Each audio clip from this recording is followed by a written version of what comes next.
Hi friends, చరిత్రలో మనం కొన్ని విషయాల్ని అన్వేషించాలి కదా. మన కళ్ళు మనల్ని మోసం చేస్తాయి. ఇది ఎలాగనో ఒకసారి చూడండి.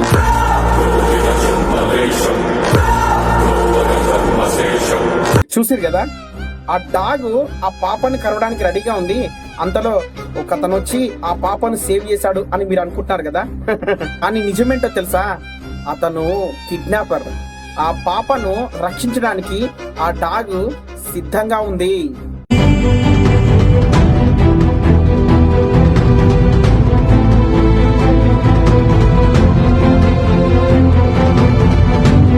ఈ వీడియో ద్వారా మనం నేర్చుకున్నది ఏంటి? గొప్ప మేధావులు ఇలాంటి మిడిమిడి జ్ఞానం కలిగిన మనుషుల మాటలు విని సరైన వారికి న్యాయం చేయకుండా అన్యాయస్తులకు న్యాయం చేసి అన్యాయ నిర్ణేతలుగా చరిత్రలో మిగిలిపోతారు. This is GYJ signing of.